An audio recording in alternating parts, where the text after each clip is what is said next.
I got asked two good questions. Who was a better player out of Bill Laimbeer and Draymond Green, and who was dirtier? Oof. Wow. Answer to the first question is they about almost cancel each other out. Lambeer was actually a more prolific scorer in the regular season than Draymond. Um, Draymond got him on the steals, and I think he got him on assists, but Lambeer had the better points in the rebounding.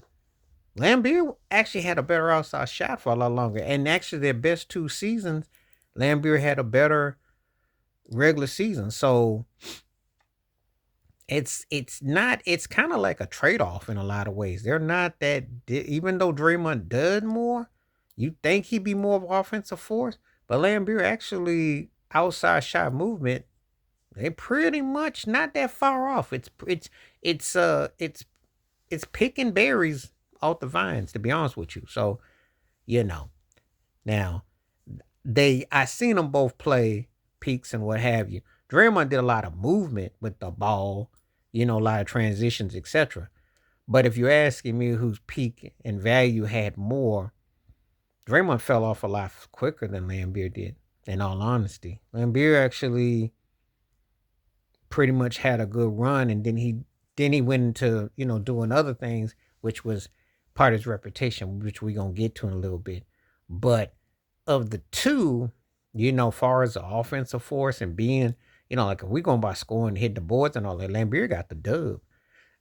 Draymond got the steals and the blocks. So it all depends on what bit you looking for. But Lambeer, for that era, and us kid not get it twisted, he was second tierish. But he held his own. He did his part. I can actually say that if you're asking me, Draymond was a focal point for getting Golden State in transition and movements, but Lambeer was a big part. He did do his part. Now this is the elephant in the room. This is what y'all really want to know. Who did I think was the dirtiest of the two? And oh boy, they both wouldn't be out of place wearing masks and being in WWF and or WWF wrestling ring. Cover them up, and Dre Beer or Beer Dre is a tag team duo. Cause I'm gonna tell you something, two of the dirtiest NBA players ever. Lambeer did have that honor. I think, well, when Larry Bird starts throwing, Rob Parrish was throwing, and Bird started getting at you. And to this day, Larry Bird don't have no love for him. So that pretty much could tell you something. And of course, we talk about Jordan and Pippen. Lambeer was always instigating antagonist. Now he was a lot like John McEnroe in one instance. He wasn't as great as his sport as McEnroe, but he was from a privileged family. So he didn't really have to play the tough role, but he played the tough role on TV. So a lot of people don't even realize he grew up in the Birds, but he played that, he was Malibu's most wanted. If you ever seen that movie with Jamie Kennedy, you know exactly what I'm going at. Faking the funk.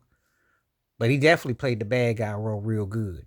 He sure did. So anyway, and Draymond and Steven Adams and LeBron James, and I think you kind of know with Jordan Poole and his antics, but he clotheslining uh, uh Sabonis and pounding.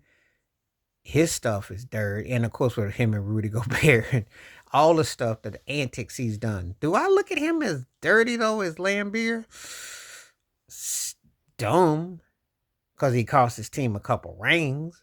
I mean, by what he said to the whole thing with LeBron, and then what he ended up saying, does dumb stuff. As dirty as Lambeer,